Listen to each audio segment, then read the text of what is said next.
At the family party, my son Frank whispered something in my daughter-in-law Laura's ear. Something I couldn't hear, something that made her nod slowly, looking towards the stairs. And then, without anyone else noticing, she went up. She disappeared onto the second floor of my house while everyone else laughed downstairs. 40 minutes later, when she came down, she was paler than the tablecloth. Her hands were shaking. She went over to Frank and whispered, "Honey, there's something up there you have to see. I shouldn't have thrown that party. I know that now." But at the time, I just wanted to bring the family together. I wanted everyone under my roof one more time. I wanted to feel like I still had control over something, over someone. Because at 66 years old, Eleanor Miller, the only thing I had left was this big house and the memory of what was once my perfect family. Or at least what I believed was perfect. That Saturday afternoon, the house smelled like cinnamon and roast beef. I had set the best glasses on the dining room table. The linen napkins I inherited from my mother. The silver cutlery I only used on special occasions. Everything had to be perfect. Because Frank was coming. My son. My pride. The only one who was always by my side. The only one who never disappointed me. He and Laura would arrive on time, as always, and I would be ready to welcome them with open arms and a smile that hid the exhaustion of a lifetime spent pretending everything was fine. They arrived at 6 in the evening. Frank brought an expensive bottle of wine. Laura, a bouquet of white flowers. They hugged me at the door. I smelled her perfume. Something sweet. Something that irritated me for no reason. Because Laura was always nice to me. Too nice. One of those people who smiles even when they don't feel like it. And I never trusted easy smiles. But Frank loved her. And that was enough. Or so I told myself every time I saw her walk into my house as if she owned the place. Dinner went smoothly. We talked about trivial things, the weather, Frank's job, the neighbors, about everything and nothing. I served the wine, they complimented the food, everything was polite, everything was civilized, until Frank leaned towards Laura and whispered something. I was serving dessert. My hand stopped. I saw how she nodded. I saw how she got up from the table with a flimsy excuse. "I'm going to the bathroom," she said. But she didn't go to the downstairs bathroom, she went up the stairs. And I knew in that instant that something was wrong. I tried to focus on the conversation. Frank was talking about a new project at work, something about expansion, numbers, contracts. I nodded without really listening. My ears were focused on Laura's footsteps on the second floor. I heard her walk down the hall. I heard her stop in front of a door, my bedroom door. And then silence. A long silence. Too long. Frank kept talking, smiling, as if nothing was wrong, as if his wife wasn't rummaging through my room at that very moment. 10 minutes passed, then 20, then 30. I couldn't pretend everything was fine anymore. I got up from the table with the excuse of getting more coffee. Frank didn't even look at me. He was checking his phone. I went up the stairs slowly. My heart was pounding in my ears. I reached the second-floor hallway and saw my bedroom door ajar. I got closer. I heard a sound, like someone was moving furniture or opening drawers. I just stood there, paralyzed. Part of me wanted to go in and demand an explanation, but another part, the cowardly part that had always lived inside me, stopped me. Because deep down, I knew what Laura was looking for, and I knew that if she found it, everything would fall apart. I went back downstairs before she saw me. I returned to the table. Frank was still on his phone. I poured him more wine. He smiled. "Thanks, Mom." That word Mom used to fill me with pride. Now it just sounded hollow. Because I hadn't been a good mother. Not really. I had been selective. I had chosen who to love and who to forget. And now, 40 years later, that choice was about to come to light. Laura came down 43 minutes after she went up. I know because I stared obsessively at the wall clock the entire time. When she appeared on the stairs, her face had changed.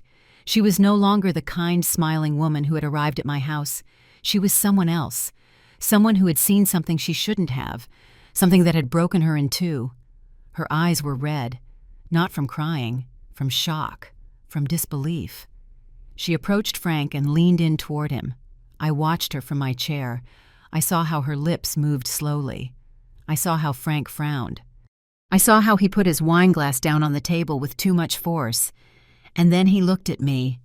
He looked at me in a way he never had before, as if I were a stranger, as if he had just discovered that the woman who gave him life was a monster. "Mom," he said, his voice trembling, "we need to talk." I wanted to get up. I wanted to run. I wanted to disappear, but my legs wouldn't respond. I stayed seated, my hands in my lap, feeling the world I had built with lies begin to crumble, and all because Laura had gone up to my room. All because my son had asked her to look for something I thought I had hidden forever. Frank got up from the table. Laura followed him.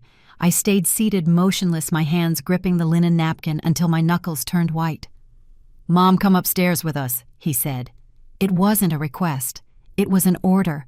And for the first time in my life, my son spoke to me as if I were the one who had to obey. I stood up, my legs shaking. We went up the stairs in silence. A heavy silence, the kind of silence that comes before storms, before confessions, before irreparable breaks. We went into my bedroom. The bed was untouched, the ivory comforter perfectly smooth, but the closet was open, completely open, and on the floor in front of the closet was a metal box. An old box. Rusty. A box I had hidden behind the winter coats 40 years ago. A box no one was ever supposed to find. Laura was standing by the window, her arms crossed, not looking at me. Frank was holding something in his hands, a yellowish envelope full of letters. Letters I never answered, letters I never wanted to read. "What is this, Mom?" Frank asked. His voice sounded broken. I didn't answer. I couldn't. The words were stuck in my throat like stones. He opened one of the letters. He started to read aloud. "Dear Mom, I turned 17 today. No one here remembered. No one brought me a cake. Will you come visit me soon? I miss you. Frederick." Frank stopped reading. He looked at me with eyes full of something I couldn't decipher. Anger, disappointment, horror. Maybe all of it. "Frederick," he repeated as if tasting the name in his mouth for the first time. "Who is Frederick, Mom?" I closed my eyes. I felt the walls of the room closing in on me, like the air was turning thick, like the past I had buried so carefully was rising from its grave to devour me. "Your brother," I finally whispered. "Frederick is your brother." The silence that followed was deafening. Frank dropped the letters to the floor. Laura turned to me with an expression of absolute disbelief. "Brother," Frank repeated. "I don't have a brother. You always told me I was an only child." "Always," I nodded slowly. "I know. I lied to you." The words came out of my mouth like knives, sharp, final.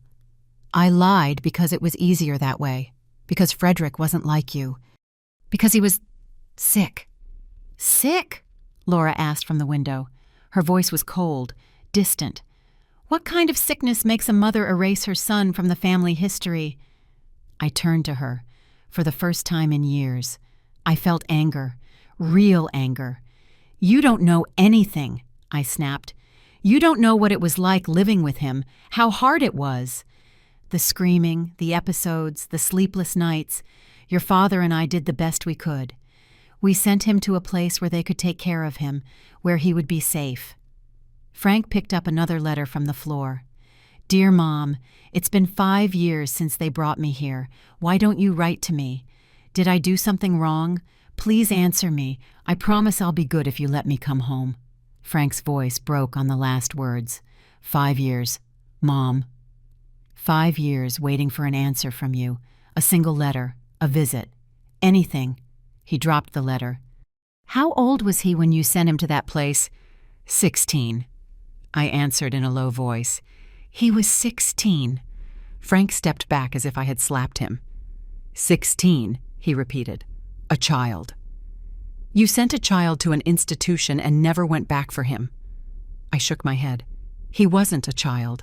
He was dangerous. He had episodes. He broke things. One time he tried to hurt himself. Your father and I didn't know what to do. The doctor said it was for the best, that he needed specialized care. Laura approached the closet. She pulled more papers from the box. medical certificates, psychiatric reports, photographs. "It says here that Frederick had depression," she read aloud, "and severe anxiety. Nothing about being dangerous, nothing about trying to hurt himself." She looked at me harshly. "It just says here that he was a teenager with emotional problems, a teenager who needed therapy and family support. Not confinement." I wanted to snatch the papers from her. I wanted to scream that she didn't understand, that she hadn't been there. But I didn't have the strength. Frank sat on the edge of my bed. He had his head in his hands. "Where is he now?" he asked without looking at me. "Where is Frederick?" I swallowed hard. "I don't know." It was the truth, and it was a lie. I knew where he had been committed. I knew the name of the institution. But I never asked about him again. I never wanted to know again, because it was easier to forget than to face what I had done. "That's a lie," Laura said, holding up another paper. "Here's the address. St. Jude's Mental Health Center, on the outskirts of the city. Just 30 miles from here." Frank lifted his head. His eyes were red. 30 miles, he whispered. "He was 30 miles away from us all this time, and you never told me anything. You never gave me the chance to know my brother." I felt tears starting to well up, tears of guilt, of shame, of fear. "It was for your own good," I whispered. "I wanted you to have a normal life, without complications, without burdens." "Frederick was a burden, and I didn't want you to carry that." "A burden," Frank repeated, standing up. "You're talking about a person, about your son, my brother." "And you called him a burden." He came closer to me. I could see the disappointment in his face, the betrayal. "What else did you lie to me about, Mom? What else did you hide in that closet?" I backed away. "Nothing. There's nothing else. I just wanted to protect you." He shook his head. "You didn't protect me. You lied to me. And the worst part is you kept lying for 40 years. 40 years, Mom." Laura closed the box carefully. She held it in her arms as if it were something sacred. "We're going to that place," she said, looking at Frank. "Tomorrow morning. We're going to find Frederick." Frank nodded. He turned to me one last time. "I don't want you to come with us. I don't want to see you until I understand what really happened, who you really are." And with that, they left my room. I heard them go down the stairs. I heard the front door close. And then silence. I was left alone in that room full of ghosts, surrounded by letters I never answered, by memories I tried to bury, alone with the truth that had come to light. I didn't sleep that night. I sat on the edge of my bed looking at the open box on the floor. The letters were scattered like the bones of a corpse that never received a proper burial. The moonlight came through the window, making the words written in faded ink shine like reprimands, like silent accusations. I got up shaking and picked up one of the letters. The handwriting was childish, uneven. "Mom, I drew a tree in therapy today. The doctor says I draw well. Would you like to see it? I can save it for when you come." I closed my eyes. Frederick was 17 when he wrote that. 17. And I never went to see him. I never wanted to see his drawings. I never wanted to know if he was okay or not. I just erased him from my life as if he had never existed. I went down to the kitchen as the sun began to peek over the horizon. I made coffee. My hands were shaking so much I spilled half of it on the counter. The house was too quiet, too big, too empty. It had always been empty. But now that emptiness had a name. It had a face. Frederick, my forgotten son. The one I sacrificed so Frank could have a perfect life. So I could pretend I was an exemplary mother, a devoted wife, a respectable woman. All lies. All built on the abandonment of a child who just needed love. The phone rang at 9 a.m. It was Frank. He didn't say hello. He didn't ask how I was. He got straight to the point. "We're on our way to St. Jude's, Laura and me.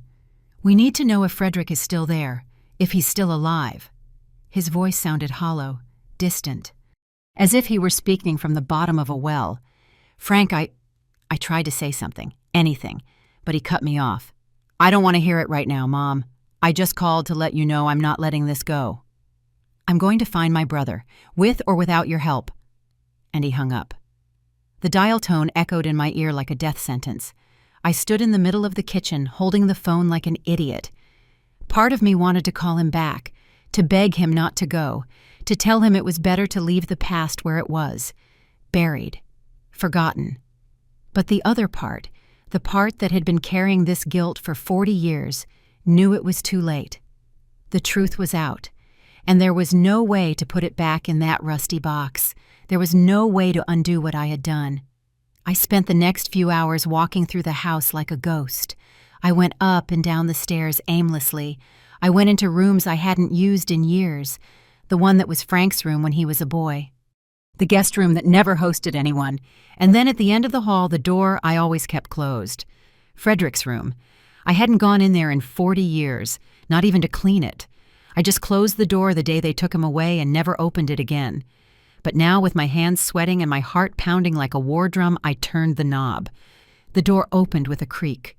The air that came out smelled musty, of frozen time, of a stolen childhood. The olive green curtains were drawn. The single bed was still made with the same quilt Frederick used. On the walls, faded posters of bands that no longer existed. On the desk, stacked notebooks, pencils in a glass, a small lamp covered in dust. Everything exactly as he left it, as if it was waiting for him to come back at any moment. But I knew he would never come back, because I never went to get him. I sat on his bed. The mattress groaned under my weight. I took one of the notebooks from the desk. I opened it. It was full of drawings, trees, houses, smiling people, and on every page in the top right corner, a date. The dates ranged from when he was 12 to 15. After that, the pages were blank, because at 16 we sent him to that place, and he stopped drawing, he stopped dreaming, he stopped being the boy he once was. And all because of me, because I chose comfort over love, appearance over truth, Frank over Frederick. The phone rang again. This time it was an unknown number. I answered, my heart in my throat.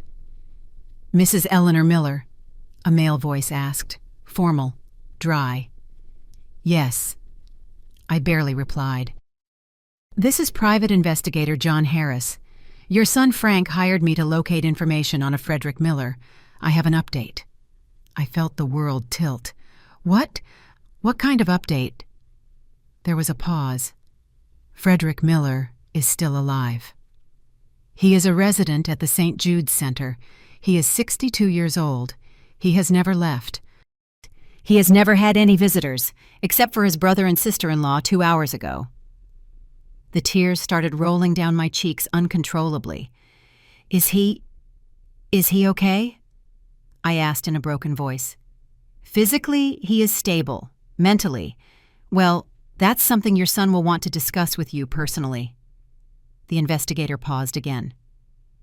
"Mrs. Miller, were you aware that Frederick has been trying to contact you for all these years? There are records of phone calls that were never answered, letters that were returned. Did you know all that?" I couldn't answer. I just hung up. I dropped the phone to the floor, and for the first time in 40 years, I cried. I truly cried, with no pretense, no masks.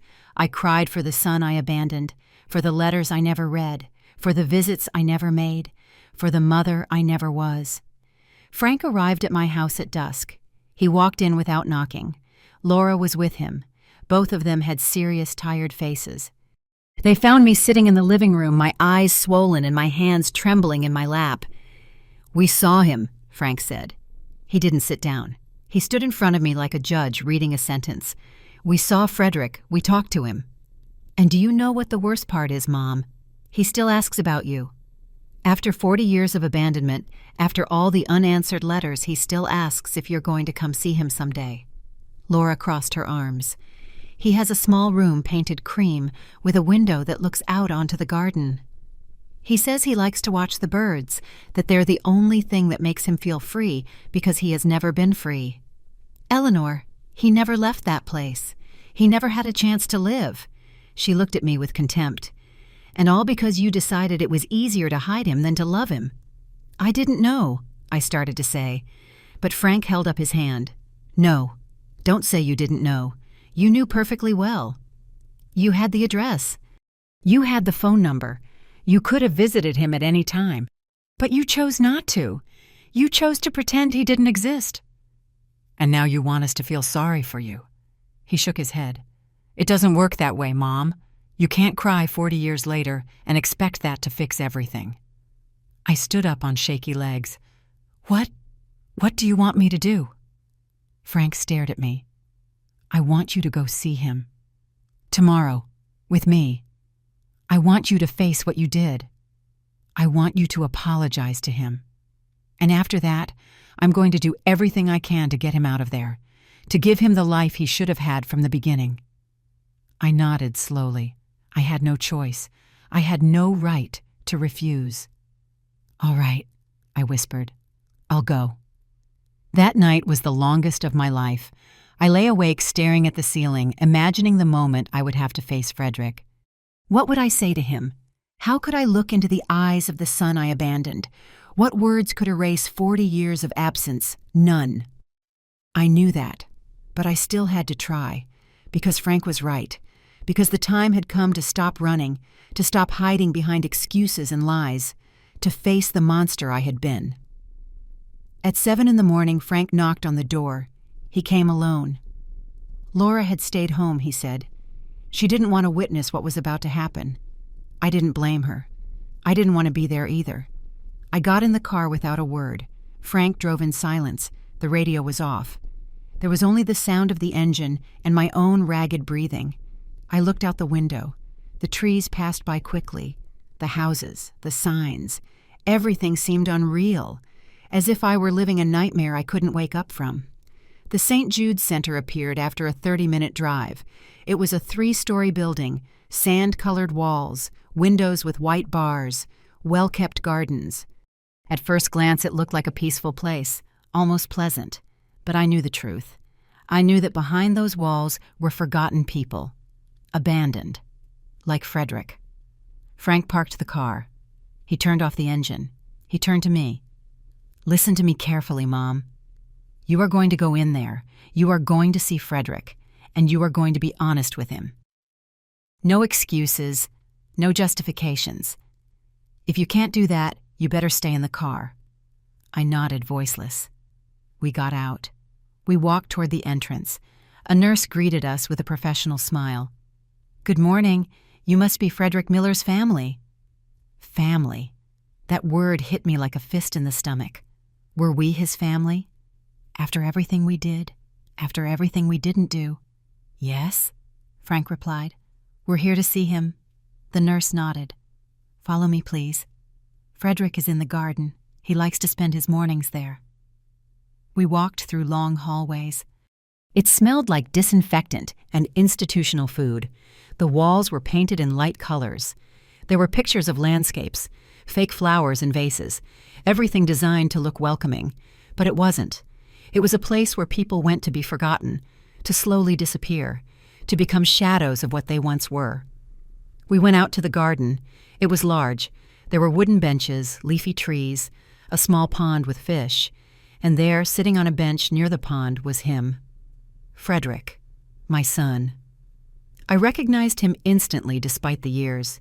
He had gray hair, thinner than when he was a teenager. He was wearing a beige shirt and denim pants. He was looking at the water, motionless, as if time didn't exist for him. Frank approached first. "Hi, Frederick." He looked up. He smiled. A soft, childlike smile. "Hi, Frank. You came back." His voice was calm. No resentment, no anger. And that somehow was worse, because it meant he had accepted his fate. That he had stopped fighting a long time ago. Frank sat down next to him. He motioned for me to come closer. I walked slowly. Every step felt heavy, as if I were carrying stones on my feet. Frederick looked at me. His eyes were the same color as mine. Honey-colored. My mother's eyes. "Hello," I said in a trembling voice. He tilted his head. "You're my mom." The question pierced me like a spear. He didn't recognize me. 40 years. 40 years without seeing me, and he didn't know who I was. "Yes," I replied, sitting on the bench across from him. "I'm your mom." Frederick nodded slowly. "Frank told me you would come." But I wasn't sure, because you never come. He said it without bitterness, like someone commenting on the weather, as a simple, irrefutable fact. I know, I whispered, and I am so sorry. He looked back at the pond. The fish are orange. Do you see them? I like the fish. They don't make noise. They don't bother anyone. They just swim. There was something in the way he spoke, something slow, paused, as if every word required immense effort. Frederick, I said, trying to find the right words, I want to ask for your forgiveness. He looked at me curiously. Forgiveness for what? I swallowed hard. For not being here, for not visiting you, for leaving you alone for so long. Frederick tilted his head to one side. But I'm not alone. There are doctors here, and nurses, and other people. Elena comes sometimes. She's a nurse. She brings me cookies on Fridays. Will you bring me cookies? The innocence in his question shattered me. Yes, I replied, tears streaming down my cheeks. I'll bring you cookies, and anything else you want. Frank intervened. Frederick, we want you to get out of here. We want you to come live with us. Frederick frowned. Leave? But I live here. I've always lived here. He turned to me. Mom brought me here when I was sad. She said they would make me better here. And now I'm better. The doctors say I don't cry as much as I used to. My heart broke into pieces. You cried a lot, I asked. He nodded. Yes, the first few years.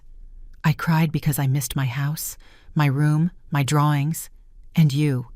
But then I stopped crying, because crying didn't make you come back. I couldn't take it anymore. I got up from the bench and walked a few steps. I needed air. I needed to scream. I needed the earth to swallow me whole. Frank came over to me. Now you understand, he said in a low voice. You understand what you did to him, what you did to all of us. I looked at him. How can we fix this? How can I make it up to him? Frank shook his head. You can't. There's no way to make up for 40 years, but you can start by getting him out of here. By giving him a chance to live on the outside, to see the world, to be free. I went back to Frederick. I sat next to him. I took his hand. It was cold. Frederick, my love, I made a mistake. A terrible mistake. I brought you here because I thought it was for the best. But I was wrong, and now I want to take you home. I want you to know your brother. I want us to have a real family. He looked at me with confused eyes. Can I bring my things? I have a new drawing. I made it last week. It's of a tree like the ones here.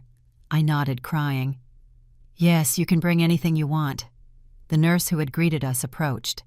Mrs. Miller, if you want to start the process for Frederick's release, we need to speak with the director. There are papers to sign, evaluations to be done. It's not something that can happen from one day to the next. Frank stood up. We'll do whatever it takes. Whatever. But my brother is getting out of here. The nurse nodded. I understand. Come with me, please. We followed the nurse back to the building. Frederick stayed in the garden. Before going in, I turned to look at him. He was watching the fish again, still, calm, oblivious to the fact that his life was about to change, that 40 years of confinement might be coming to an end, and I wondered if I would really be able to give him what he deserved, if after so much damage there was still a way to repair even a small fraction of what I had broken. The director's office was on the second floor. It was small, neat. There were framed diplomas on the walls and a green plant in the corner. The director was a woman in her 50s. Brown hair pulled back in a bun, thin glasses, a serious but not hostile expression. She invited us to sit. Frank and I took the chairs in front of her desk. She opened a thick folder. Frederick Miller's file, she said. Admitted on March 15, 1985. He was 16 years old. Initial diagnosis, severe depression and anxiety disorder. She paused. She looked at me over her glasses. During the first 5 years, Frederick showed significant signs of improvement with therapy and medication. The psychiatrists recommended several times that he return to the family environment with outpatient follow-up. However, those recommendations were never addressed. There was no response from his guardians. Every word was a slap in the face. Frank clenched his fists on his legs. I looked down. I couldn't meet that woman's gaze.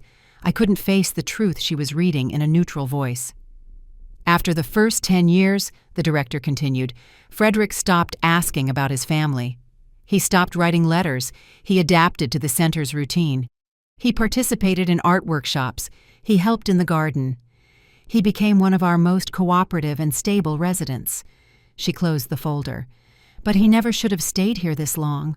Frederick poses no danger to himself or others. He doesn't have violent episodes. He doesn't require constant supervision. He could have lived on the outside with adequate support. Decades ago, Frank leaned forward. What do we need to do to get him out of here? What's the process? How long will it take? The director folded her hands on the desk. First, we need an updated psychiatric evaluation. That will take about a week. Then we need a re-entry plan. Where will Frederick live? Who will be his legal guardian? Does he have health insurance? He needs a prepared space. Frank nodded. He'll live with me, with my wife and me. I will be his guardian, and yes, he has insurance. I'll take care of everything. The director seemed satisfied with the answer. Good. I also recommend that Frederick have therapy sessions to prepare him psychologically for the transition. He has been here for 40 years. The world outside has changed a lot. He needs time to adapt. We can't just pull him out one day without preparation. She turned to me. And you, Mrs. Miller? What will your role be in all this? I opened my mouth, but no sound came out. My role. What role could I have after what I had done? Frank answered for me. She will visit Frederick. She will rebuild the relationship she destroyed. And she will help in any way necessary. He said it firmly. No room for negotiation. The director nodded. I understand. Then we will proceed with the evaluations. You can visit him every day if you wish.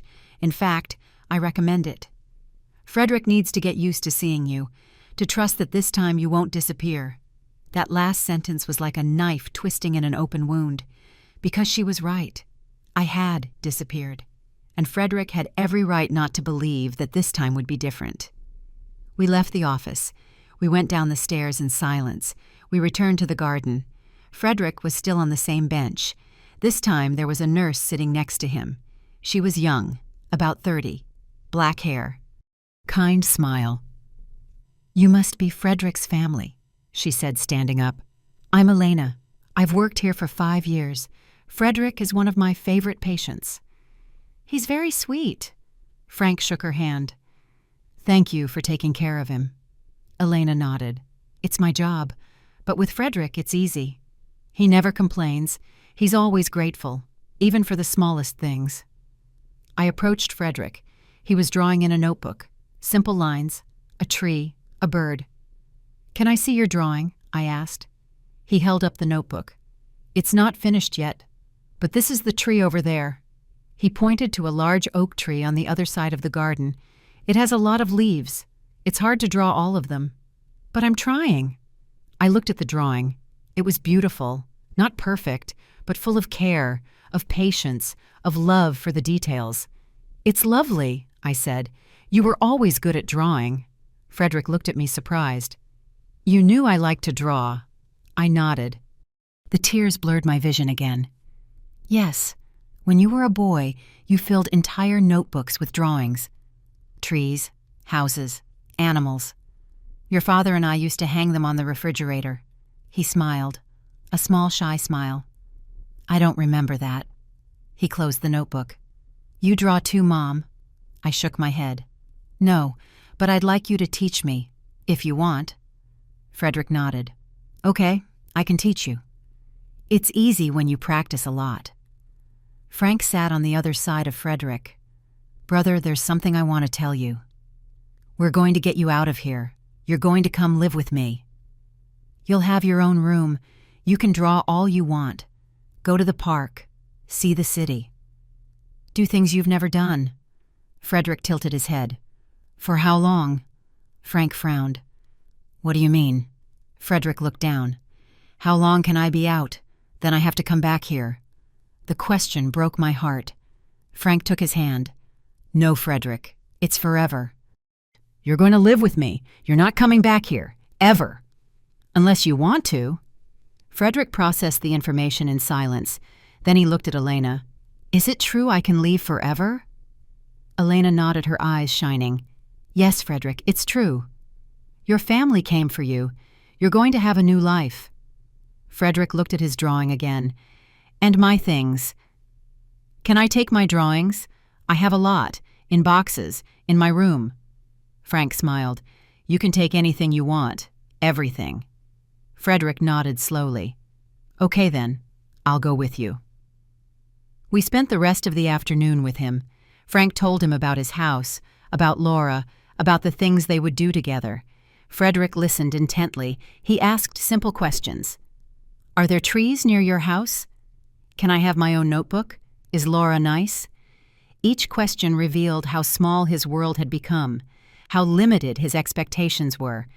And I blamed myself more with every word that came out of his mouth, because I was the one who stole his chance to dream big, to want more, to expect a full life.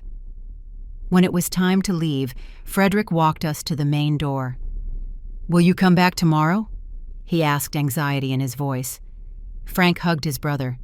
Yes, we'll be back tomorrow, and the day after tomorrow. And every day until you can come with us. Frederick looked relieved. Then he looked at me. You'll come back too, Mom. I swallowed the lump in my throat. Yes, my love. I'll come back too. I promise, he smiled. Okay, I'll be waiting then. And he turned to go back to the garden. Elena walked with him. We watched them walk away, two figures walking slowly among the trees. One of them, my son, the son I abandoned, the son who was now giving me a second chance I didn't deserve. In the car on the way back, Frank said nothing. He drove with a clenched jaw. Knuckles white on the steering wheel. I looked out the window. The tears fell silently. I didn't bother to wipe them away. After 30 minutes, Frank spoke. I'm going to do everything I can to give Frederick the life he deserves. But I need you to understand something. Mom, what you did is unforgivable. You can spend the rest of your life trying to make up for it, but it will never be enough. Never, I nodded. I know. He sighed. But Frederick is giving you a chance. I don't know why. I don't know how he can be so generous after everything. But he is. So don't waste it. Don't fail us again. I won't, I whispered. This time I won't. Frank didn't answer, and I just stared at the road ahead, thinking about the promises I had broken, about the letters I never answered, about the years I stole, and about the small, almost impossible chance that I could somehow begin to repair the irreparable damage I had caused, even if it was too late.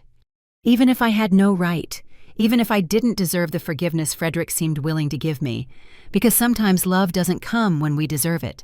It comes when we are willing to receive it. And Frederick, after 40 years of waiting, was still willing to love, even a mother who never knew how to love him back. The following days were a whirlwind of emotions. Every morning, Frank would pick me up early. We went to the St. Jude's Center together. We sat with Frederick in the garden. We brought him things, cookies, magazines, new colored pencils. He received each gift as if it were a treasure. His eyes would light up, his hands would tremble with excitement, and every time he opened something he would say thank you, as if it were the first word he learned, as if gratitude was the only thing he had left after so much neglect. Laura came with us on the third day. She brought a camera. I want to take pictures, she said. I want Frederick to have memories of this moment, of when his new life began. Frederick posed for the photos shyly. He didn't know how to smile naturally. His smiles were forced, mechanical, as if he had forgotten how to express genuine happiness. But Laura was patient. She spoke to him gently. She told him stories about the house, about the room they were preparing for him, about the neighbors who wanted to meet him. And little by little, Frederick began to relax, to believe that this was real, that this wasn't a dream he would wake up from, only to find himself alone in his room at the center again. During one of those visits, Elena took us to Frederick's room. It was small, Cream-colored walls, a single bed, a desk with drawers full of notebooks, a closet with simple clothes, and boxes, many boxes stacked against the wall. "Those are his drawings," Elena explained. "Frederick never throws anything away. He keeps every drawing he makes. He says that someday someone will want to see them." I opened one of the boxes. It was full of drawings on different-sized papers. Trees, birds, faces, landscapes, all carefully dated in the top right corner. 40 years of art. 40 years of loneliness captured in lines and shadows. Frank looked at the drawings too. He picked one up. It was a portrait of a woman. Long hair, big eyes, a soft smile. "Who is this?" he asked. Elena looked at the drawing. "That's his mom." Frederick draws her a lot, especially in the early years. He used to say that if he drew her enough times she would come to visit him. Frank looked at me. In his eyes there was something I couldn't decipher. Pity, anger, disappointment. Maybe all of it. He put the drawing back in the box. "We're taking all these boxes home, every single one." Elena nodded. "Frederick will be so happy. He's always afraid someone will throw his things away." Frederick's psychiatric evaluation took 6 days. During that time, a team of doctors interviewed him. They ran tests. They observed his behavior. And in the end, they all reached the same conclusion. Frederick was completely fit to live outside the center. He posed no risk. His mental health was stable. He just needed regular therapeutic follow-up and family support. When the director gave us the results, Frank exhaled, as if he had been holding his breath for years. "So he can leave," he said. It wasn't a question. It was a statement. The director smiled. "Yes, he can leave. We just need you to sign the custody papers and we can proceed with the discharge." We signed everything that afternoon. Frank as the legal guardian, me as the mother. My hand was shaking so much when I signed that the signature was barely visible. But there it was, my name on a document that made my return to Frederick's life official. A late return, tainted, insufficient. But a return nonetheless. The director gave us copies of everything. "The official discharge will be the day after tomorrow," she said. "I recommend you come early. Frederick will be anxious, and you'll want to help him pack." That night, Laura organized a dinner at their house, Frank, her, and me. "We need to talk about how this is all going to work," Laura said, serving the food. "Frederick is going to need structure, clear routines, and a lot of patience. We can't expect him to adapt immediately. He's been locked up for 40 years. The world outside is going to seem overwhelming." Frank nodded. "I've already hired a therapist who specializes in reentry. She'll come 3 times a week. I also spoke with a doctor for his medical follow-up. And we're finishing setting up his room." I turned to Frank. "Can I see the room?" He hesitated. Then he nodded. "Come on." We went up to the 2nd floor. At the end of the hall there was an open door. We went in. It was a spacious room, walls painted a light green, a large bed with a white comforter, a wide desk near the window, empty shelves waiting to be filled with Frederick's drawings, and on the wall a framed picture. It was one of the drawings we had found in the boxes, a tree, large, leafy, with deep roots. "I thought it would be good to put one of his drawings here," Frank said. "So he feels like this space is really his." I looked at the frame.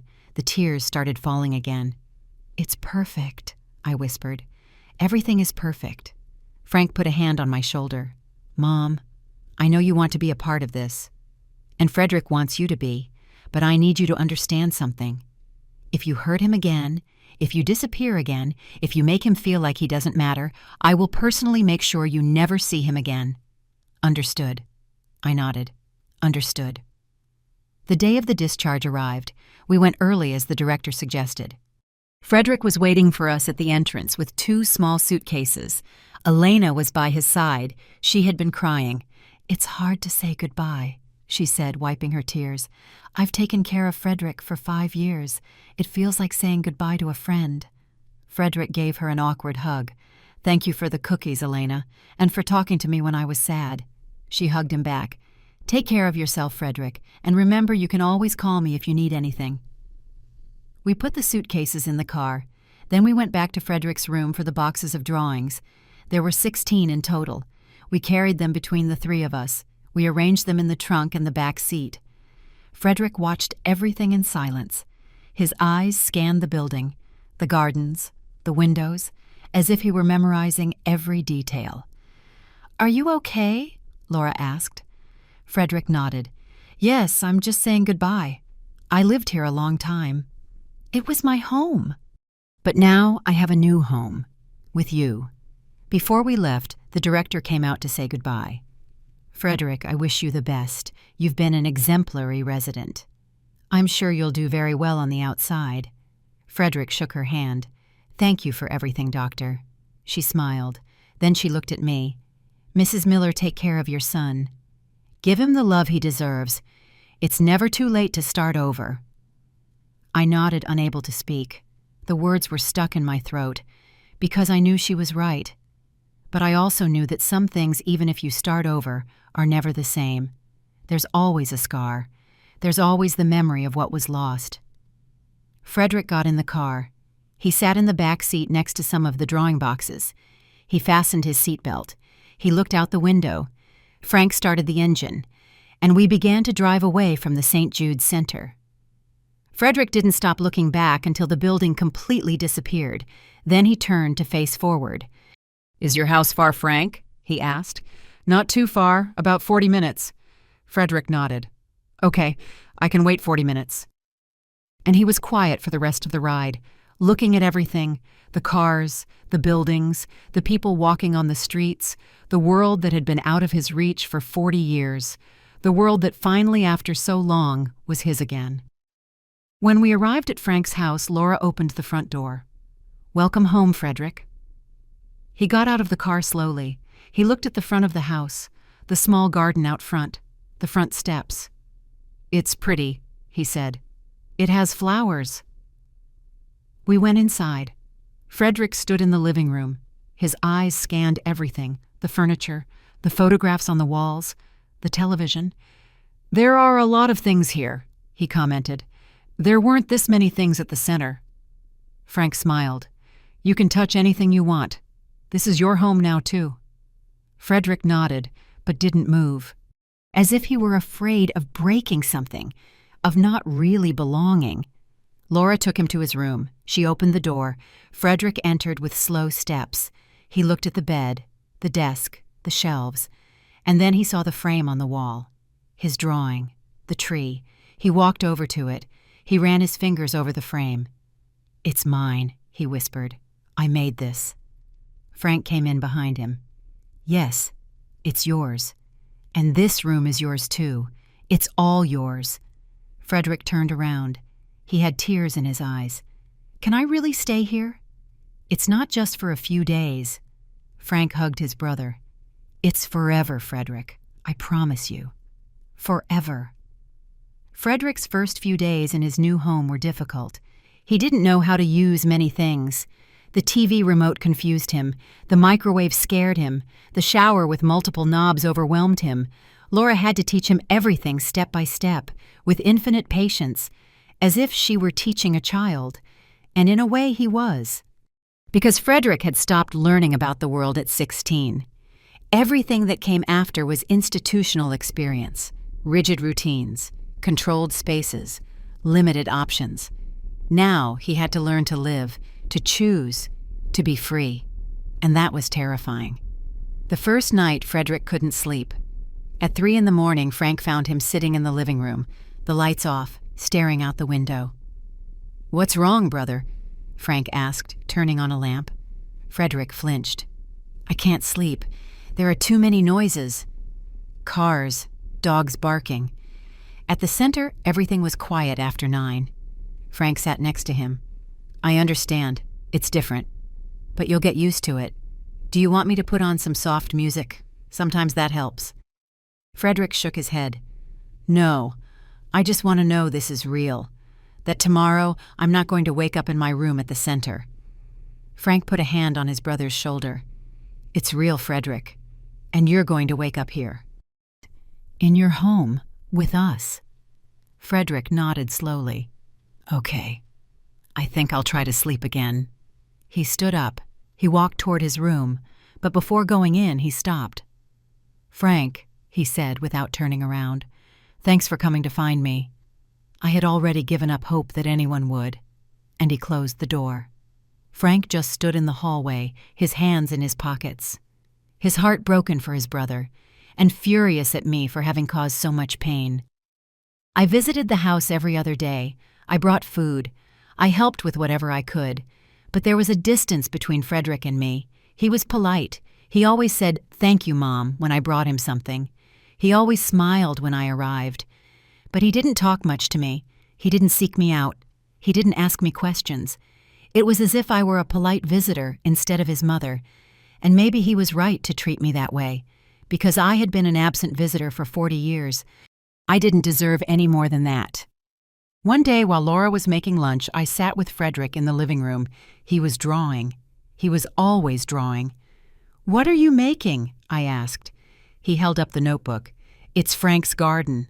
It has 3 trees and purple flowers. I want to draw it so I can remember it." I moved a little closer. "Can I sit here? Am I bothering you?" Frederick shook his head. "You're not bothering me." We sat in silence for a while. I watched him draw. His hands moved with precision, with care. Every line had a purpose. "Frederick," I said finally, "I know I can never repair what I did to you. I know no apology is enough, but I want you to know that I think about you every day. And I regret it every single day." He stopped drawing. He looked at me. "Why didn't you come visit me?" "Mom, did I do something bad?" The question shattered me. "No, my love, you did nothing wrong." "You never did anything wrong. It was me. I was scared." "Scared of not knowing how to help you, scared of people knowing my son was in a place like that. And I chose to hide you instead of loving you. And that was unforgivable." Frederick went back to his drawing. "I missed you a lot. The first few years I cried every night. I thought maybe you were sick, or that you had died, because I didn't understand why you didn't come. Then after many years passed, I understood that you just didn't want to come. And that hurt more."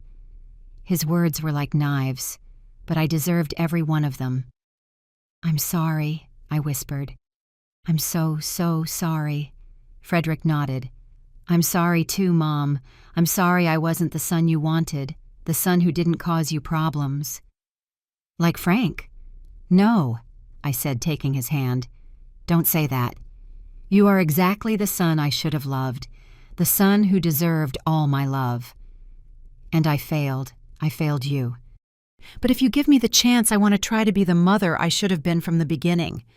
Frederick looked at me with those honey-colored eyes, my mother's eyes, the eyes I had inherited and passed on to him. "Okay," he said, "you can try." And he went back to drawing, as if that conversation hadn't just broken and rebuilt something between us at the same time. Frederick's therapist came for the first time a week after his arrival. Her name was Inez. She was a woman in her 40s, short hair, calm voice. She had worked on many re-entry cases. "Frederick is going to need time," she explained to us after her first session with him. "He has developed very strong survival mechanisms. He adapted to confinement because he had no other choice. Now he needs to unlearn those mechanisms and learn to live without restrictions. And that can be terrifying for him." "Is there anything we can do to help?" Frank asked. Inez nodded. "Yes. Keep simple but flexible routines. Give him choices but not too many. Accompany him on his first outings, the supermarket, the park.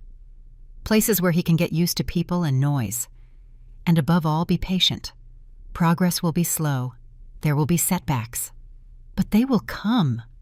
She gave us a list of recommendations: breathing exercises for anxiety, activities to strengthen his autonomy, ways to help him without overprotecting him. Frank took Frederick to the park for the first time 2 weeks after his arrival. I went with them. Frederick walked slowly, looking at everything. There were children playing, dogs running, people exercising. "There are so many people," he commented. "Are there always this many people outside?" Frank smiled. "Yeah, The world is full of people, but you don't have to talk to anyone if you don't want to. Just walk, observe, enjoy. Frederick nodded. We sat on a bench near a small lake. There were ducks swimming. Frederick watched them fascinated. "Can I feed them?" he asked. "Of course," Frank replied, taking some bread out of his backpack. Frederick walked to the water's edge. He threw small pieces of bread. The ducks swam over. He smiled, a genuine smile, the first one I had seen since he left the center. "They're funny," he said. "I like ducks. They're like the fish." Calm. He stayed there for a long time, feeding the ducks, laughing, when one of them splashed in the water, and I watched him watching my 62-year-old son discover things he should have discovered when he was 6. On the way home, Frederick was more relaxed. He even talked a little about what he had seen. "The park is big. Bigger than the garden at the center, and it has a lake. I'd like to go back tomorrow." Frank nodded. "We can go back whenever you want. It's a public place." "It's yours as much as it is anyone else's." Frederick processed that information. "Mine," he repeated. I never had anything that was mine and other people's at the same time. I felt a lump in my throat, because that sentence summed it all up. Frederick had never had a sense of belonging. He had never felt like the world was his, too, and I was responsible for that. That night at dinner, Frederick asked a question. "Frank, how old am I?" Frank put down his fork. "You're 62, brother. Why do you ask?" Frederick looked down. "Because I feel like I'm 16. Like all this time didn't pass. Like I just got to the center yesterday." He touched his face. "But I have wrinkles, and my hair is gray. So I know a long time passed, but I don't feel it." Laura leaned toward him. "That's normal, Frederick. You lost a lot of years. But now you have the rest of your life to live, to get back what you lost." Frederick nodded. "I want to learn things. I want to know how the world works. I want to do things I never did." Frank smiled. "We'll make a list of everything you want to do, and we'll do it, one by one." That night, after Frederick went to sleep, Frank and Laura sat with me in the living room. "He's getting better," Laura said. "Every day he's a little more comfortable, a little more confident." Frank nodded. "Yeah, but there's still a long way to go. And we need to be prepared for when he really starts to process what he lost. When he realizes everything he didn't get to live, that's when he's going to need us the most." I looked at my son, at Frank, the son who was always with me, the son I never abandoned. "Thank you," I said. "Thank you for doing this for your brother, for giving him a life, for being a better person than I was." Frank looked at me. "I'm not doing it for you, Mom. I'm doing it for him. Because Frederick deserves to be happy. He deserves to have a family. And I'm going to make sure he has one." I nodded. Because he was right. This was never about me. It was about Frederick, and about giving him what he should have had from the very beginning: love, family, a place to belong. 1 month after Frederick left the center, Frank organized a small family gathering, just the 4 of us. He wanted Frederick to feel like he had people, that he wasn't alone. We cooked food together. Laura made lasagna. I brought a salad and bread. Frederick helped set the table. He counted the plates carefully. 1, 2, 3, 4. "There are 4 of us," he said, smiling. "A family of 4. Frank ruffled his hair. "That's right, brother. There are 4 of us." During dinner, Frank pulled out a small box. "Frederick, I have something for you." Frederick looked at the box curiously. "What is it?" Frank handed it to him. "Open it." Frederick opened it slowly. Inside was a cell phone. New, simple, with large buttons. "It's so you can call us whenever you want. So you know we're always here, even if we're not physically with you." Frederick took the phone out. He turned it over in his hands. "I never had a phone. They didn't let us at the center." Frank nodded. "I know, but you can have one now. I already saved my number and Laura's, and Mom's too." Frederick looked at me. "I can call you Mom." I nodded, my throat tight. "Yes, my love. You can call me whenever you want, anytime." Frederick carefully put the phone in his shirt pocket. "Thank you. I'll take good care of it." We finished dinner. Laura brought dessert, chocolate cake. Frederick ate slowly, savoring every bite. "It's good," he said. "At the center, we only had cake on special occasions, like birthdays." Frank stopped. "Brother, when is your birthday?" Frederick thought for a moment. "April 12th. My birthday is in April." "That's in 3 weeks," Laura said, looking at the calendar on her phone. "We have to celebrate." Frederick shook his head. "You don't need to do anything special." "I'm not used to celebrations." Frank leaned forward. "That's exactly why we have to celebrate." "Because we never did before. Because you have 63 years of birthdays to make up for." Frederick smiled shyly. "You really want to celebrate my birthday?" Frank nodded. "Of course I do. You're my brother. And your birthday is important." The next few weeks were all about preparation. Laura bought decorations, silver and white balloons, streamers. Frank ordered a cake from an expensive bakery, 3 tiers, with strawberries and cream. I offered to cook, to make Frederick's favorite dishes, although I was still discovering what those were, because I didn't know what he liked. I didn't know his preferences. I had spent 40 years knowing nothing about him, and now I had to learn everything from scratch, as if I had just met him, because in a way I had. The day of his birthday arrived.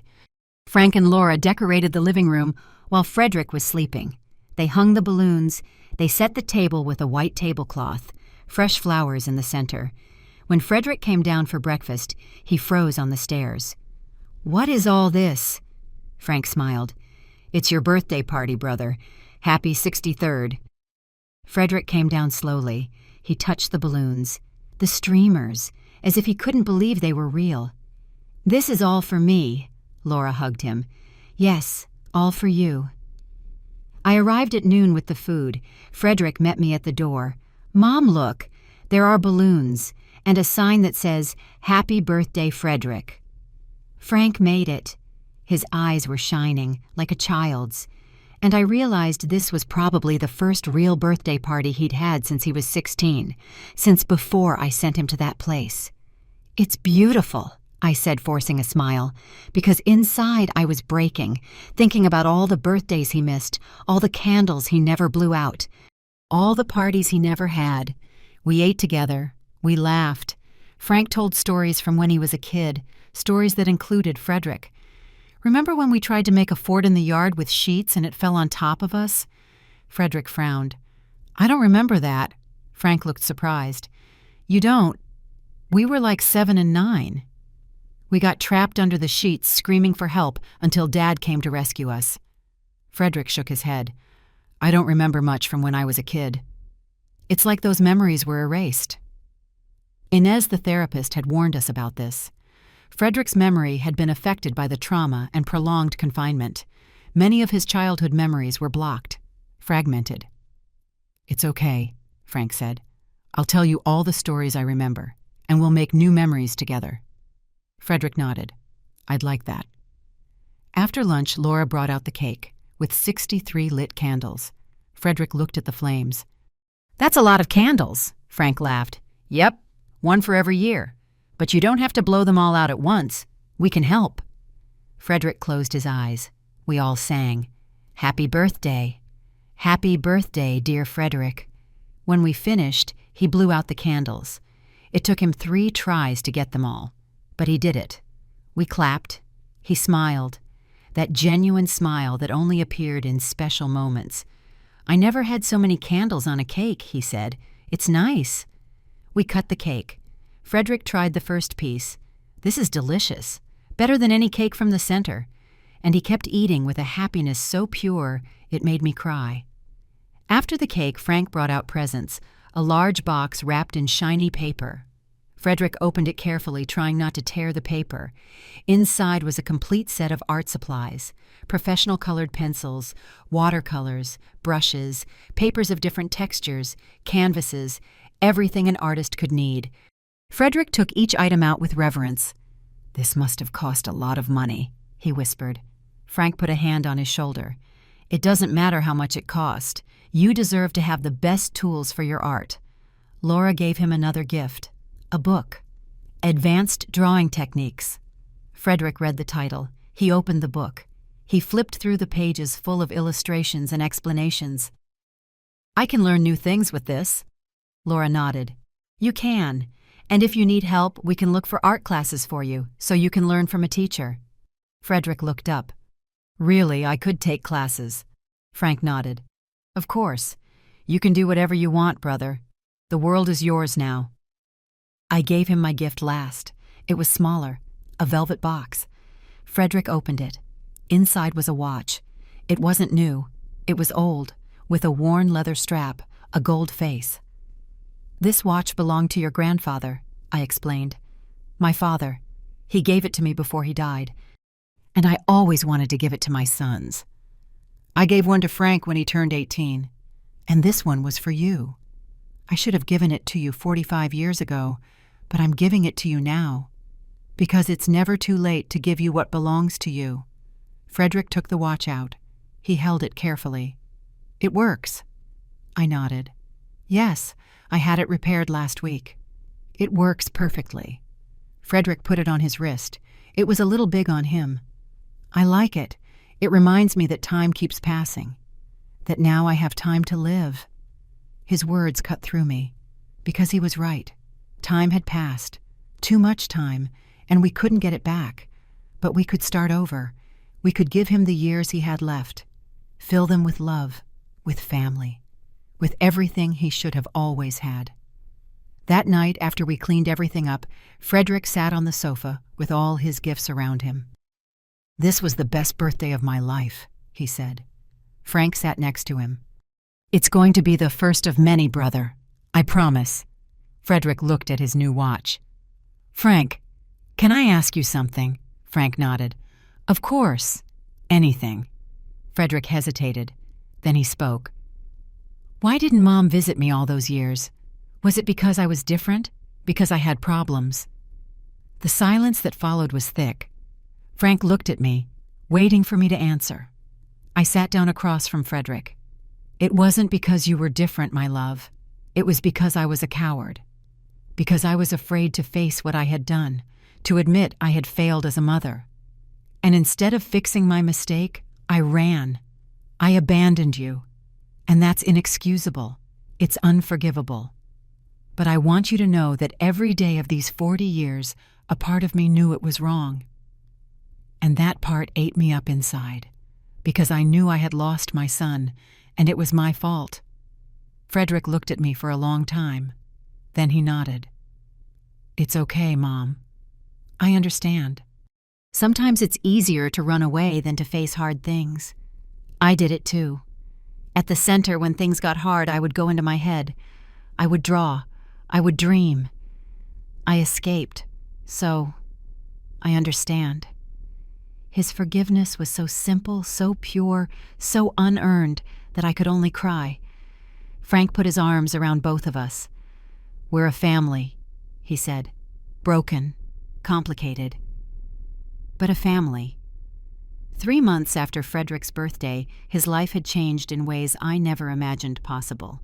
Frank kept his promise.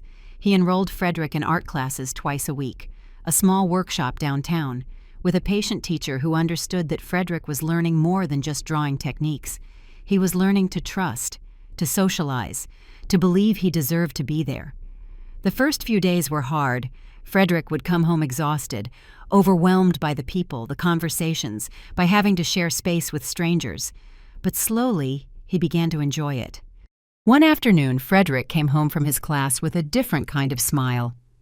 "I talked to someone today," he announced. "Her name is Lucia.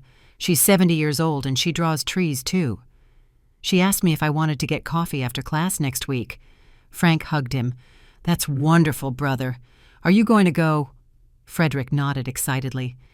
"Yeah, I think so. Lucia is nice. She doesn't ask hard questions. She just talks about trees and birds. I like talking to her." Seeing Frederick make a friend was like watching a plant that had been in the dark for too long finally bloom. Slow, fragile, but beautiful. I kept visiting the house 3 times a week. Sometimes I brought food. Sometimes I just sat with Frederick while he drew, Little by little, we started to rebuild something. It wasn't the mother-son relationship we should have had. It never would be. But it was something. He would tell me about his classes, about Lucia, about the new drawings he was making, and I would listen, really listen, trying to make up for 40 years of lost conversations in a few hours a week, knowing it would never be enough, but trying anyway. One day, Frederick asked me to go with him to the St. Jude Center. "I want to visit Elena," he said. "I want her to see that I'm okay, that her effort was worth it."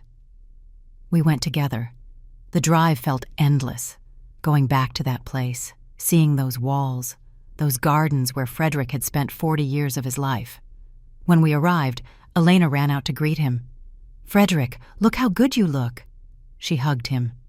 Frederick showed her pictures on his phone, pictures of his room, of his new drawings, of the park, of his art class. "I'm happy, Elena," he said. "For the first time in a long time, I'm happy." Elena cried as she looked at the photos. "I'm so happy for you, Frederick. You deserve this." Then she looked at me. Her expression changed. She became serious. "Mrs. Miller, I hope you understand the gift you've been given." "Not everyone gets a second chance. Don't waste it." I nodded, unable to speak, because she was right. This was a gift I didn't deserve but had received anyway. And my only responsibility now was to honor it, to not fail again, to not run away again. When we got back home, Frederick was quiet in the car. "Are you okay?" I asked. He nodded. "Yeah, I was just thinking." When I was at the center, I always dreamed of getting out. But I never thought it would actually happen. I thought I would die there, that I would never meet Frank, that I would never have a family again. He turned to me. "But now I have all of that. And even though I lost a lot of years, I have these years now, and that's something." His words broke me and healed me at the same time, because Frederick had chosen forgiveness. He had chosen hope, and I had no right to either. But he gave them to me anyway. In June, 6 months after he left the center, Frederick had his first art exhibition. The workshop teacher organized a small show at a local gallery. He invited all his students to participate. Frederick chose 10 of his best drawings: trees, birds, faces, landscapes. We framed them together, Frank, Laura. Frederick and me, each of us holding a frame, working as a family. When the night of the opening came, Frederick was nervous. "What if nobody likes my drawings?" Frank put a hand on his shoulder. "They're going to love them, because they're beautiful, and they're yours." The gallery was full of people, strangers looking at art, talking, drinking wine. Frederick's drawings were on a wall in the back, with a small plaque that said Frederick Miller, Series Freedom Found. People stopped. They looked. They read the descriptions. Some asked about the artist. Frederick hid behind us, shy. But when an older man came up and told him, "Your trees have soul. I can feel the patience in every line." Frederick smiled, that smile that was appearing more often now. "Thank you," he replied. "I had a lot of time to practice." He sold 3 drawings that night. 3. For $200 each.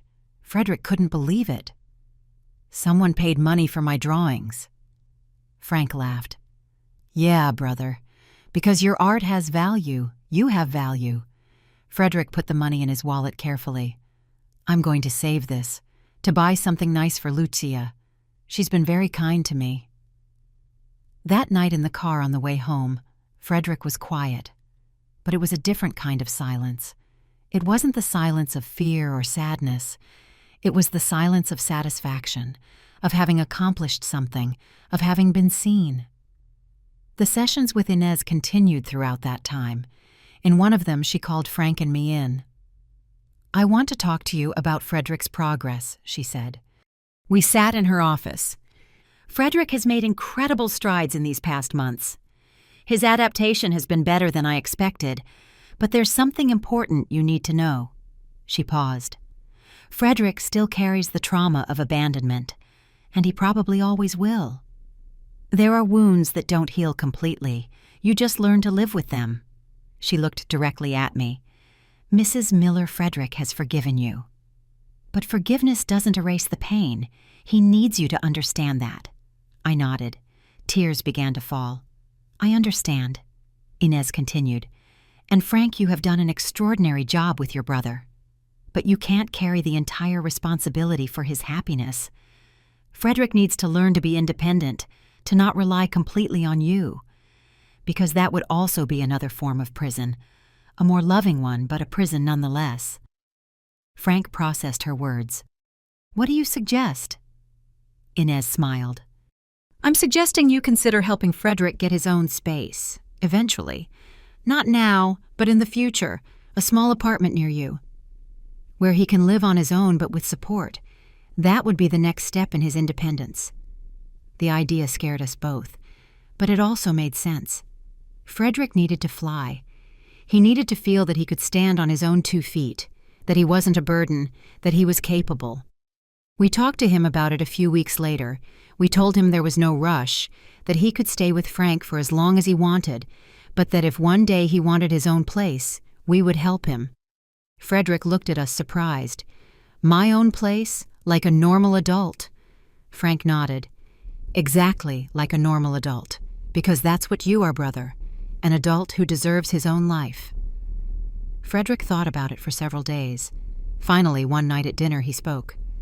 I think I'd like to try that. To have my own place, but close to here. So I can visit you. And so you can visit me. Frank smiled full of pride. Then we'll do it. We'll find the perfect place for you. And so a new chapter began. Looking for apartments, a small one, with good light for drawing, near the park, near the family, a place where Frederick could be truly free. We found the perfect place 3 months later. A 1-bedroom apartment, 3rd floor, big windows, 10 minutes from Frank's house. Frederick loved it from the moment he walked in. I can put my desk here, by the window, so I can see the trees while I draw. We furnished it together. Bed, sofa, table, shelves for his thousands of drawings. The day Frederick moved, we all helped. We carried boxes. We organized. And when everything was done, we sat in his new living room. This is my home, Frederick said, looking around. My very own home. For the first time in 63 years, I have a place that's just mine. I hugged him. You deserve it, my love. You deserve this and so much more. Frederick hugged me back. Thank you, Mom, for coming back. For trying. I know it hasn't been easy for you either. And he was right. It hadn't been easy. Living with the guilt, the remorse, the knowledge that I had stolen 40 years of my son's life. But I was here, trying, and Frederick had given me that chance. A chance I never deserved, but that he gave me anyway. 6 months after Frederick moved into his apartment, I visited him one afternoon. I knocked on the door. He opened it with a smile. Hi, Mom. Come on in. I went in. His apartment smelled like coffee and paint. He had new drawings hanging on the walls. Want some coffee? He asked. I nodded. We sat in his small living room. Mom, he said after a while, I want you to know something. I'm happy, really. I have my art, I have friends, I have Frank and Laura, and I have you. Not in the way I should have had you, but I have you now, and that counts. I cried, like I always did when Frederick showed me a grace I didn't deserve. I love you, Frederick. I always loved you, even when I didn't show it. Even when I abandoned you. You were always in my heart. He nodded. I know, Mom. And I love you too, because you're my mom. And love is complicated sometimes, but it's still love. We sat there, drinking coffee, talking about everything and nothing, about his classes, his plans, about the life he was finally living. As I was leaving, I turned at the door. Frederick, I said, thank you for forgiving me this chance. He smiled. Mom, everyone deserves a second chance. You taught me that, even if it wasn't in the way you planned.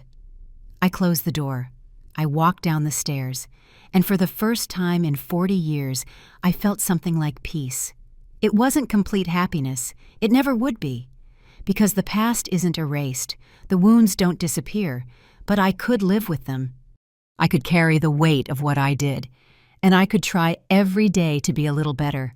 For Frederick, for Frank, for the broken family we had rebuilt with imperfect but real pieces, because I learned something in all this painful process. Love without responsibility is abandonment. Love without action is just empty words. And love that hides instead of confronting destroys. But I also learned that it's never too late to start over, to ask for forgiveness, to try. Even if redemption doesn't erase the damage, even if regret doesn't bring back the lost time. Because in the end, all we have is today, and what we do with the chances that life against all odds decides to give us.